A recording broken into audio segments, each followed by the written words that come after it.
Hi guys, Dark Aperture here. Today I'm with a $1,000 build powered by the GTX 770.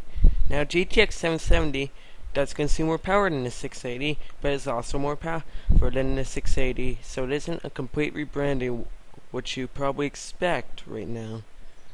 So let's just get this underway. Normally a build with this power level would need a 6A or 7970 gigahertz edition, and that would cost a lot more, so this is a pretty good deal. Now let's get to the parts list. So just look at the parts. Then let's move on.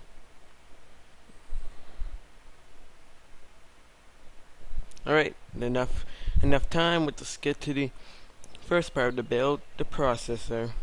Now for the processor, we went with the AMD FX A320. This processor is cheaper than the i330, and I think it's going to kill the i5, and it's on i5. It's on i5. Oh God, not this again. We make a million mistakes, but it should beat the more expensive i5.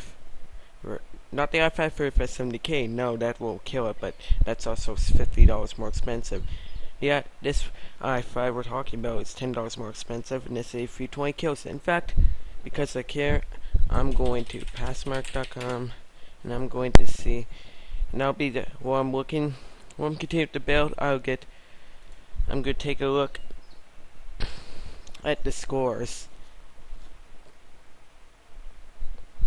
AMD FX A320 8-core is 8,000 or so, and the i5 3330 is like, wow, it's like in the 5,000. So this A320 definitely kills it. Enough. Let's move on to the RAM. For the RAM, it's 8 gigs of Corsair Vengeance. It's DDR3 1600. Sure, you can get 1866 RAM, but 1600 is plenty fast enough, and the 1866 is more expensive. It's also good to get some really good quality RAM, and Corsair always delivers on that. And 8 gigs is also enough for gaming. No, you do not need 64 gigs of RAM to run Crisis Free. That game barely even takes up 1 gig of RAM. And it's only $60 for this RAM, so it's pretty good. Alright, now for the motherboard. We want the ASRock 970 Pro 3. It's not the best board in the world, but it's still a solid board. Plus, it's got USB 3. Pretty sure it's SAS6. Correct me if I'm wrong on that. I make mistakes quite a bit. I'm human. It's also got very good reviews despite its low price, and it's a full ATX board. Correct me if I'm wrong again. It's also $75, which is a pretty solid deal. Now let's go to the star of the show, which is, for the first time in a while since that 650 Ti boost, I'm using EVGA card in this. Since it seems EVGA has made their cooler design a lot better. This card, as you expect, is the star of the show. It's only $420, the same price as a normal EVGA 770. It's still 2 gigs, but like I said, it's more powerful than the 680. And I think this design's probably improved over 670. I heard a couple complaints about coil whine on the 670 EVGA card, which is a problem since it'll make your computer sound like a jittered engine. Or is how the proper way to say it is Fermi. Okay, so it's got dual fans, and it's very high quality. That's something EVGA always does well. You can expect top-of-the-line quality from EVGA, and if your card fails on you early, that you're the unluckiest person in the world, yeah, EVGA will take care of you. It's also $420, so that's pretty amazing price, considering a normal 680 would be $530. Now the prices will probably start dropping now. Next up, for the hard drive, we went for 500 gigabytes Seagate Barracuda. I could have gone for 1 terabyte drive, but I put this so far over budget, it's not funny, and I wanted to have an SSD of some kind in there. Still, it's 500 gigabytes enough for gamers to store things, and it's $60, so I'd say it's pretty solid. it also helps at 7200 RPM and quite.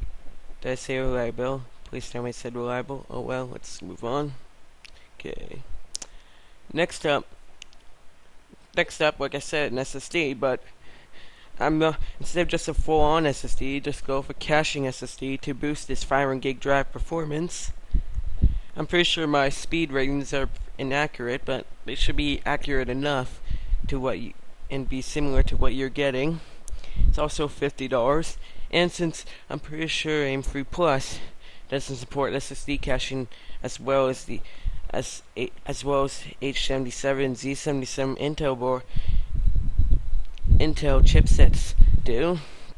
This SSD comes in with built-in software, which means you don't need to worry if your motherboard doesn't support SSD caching, as this thing will just do it right away. So it's $50, and I'd say it's really good. Next up, for the power supply, this time I decided to go a further budget just to get something that'd be stable enough and leave you some room for overclocking. So of course the cards are GS700, and I still have the GS600 image when I was using the GS600. Where can I draw lines? Okay, watch this. I'm gonna fix this whole thing.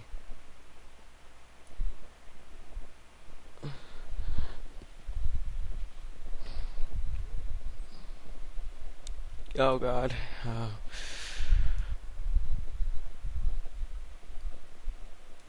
There we go. GS700. Yeah, it's a GS700 now, guys. See, I just convinced you. But still, it's SLI ready as well, but two 770s are definitely not going to run this, but it's also $120. It's A plus bronze and some cool lighting, so I'd say that all mounts up to a pretty good deal. It's also I did also mention that's pretty reliable compared to a normal 700 watt power supply.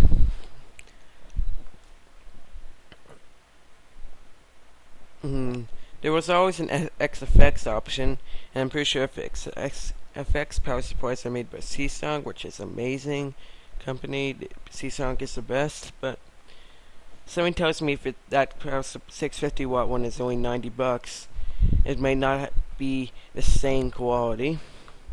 Now, let's just skip the optical drive. No one cares. Next up for the case is the NZXT Source 210 Elite. It's a sturdy case, and it should fit everything.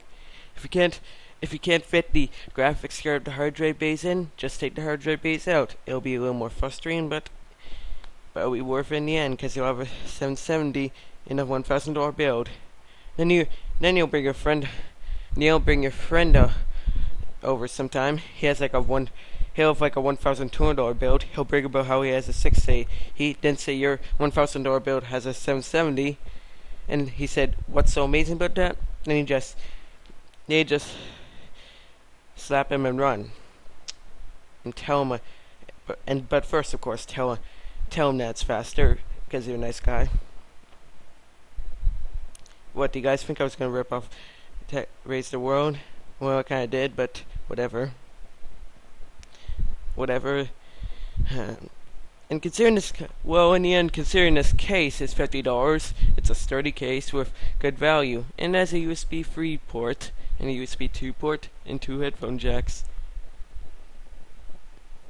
So that's pretty much it for this build. The final price is $1,035. Sure, it's not exactly affordable, but it's also quite powerful.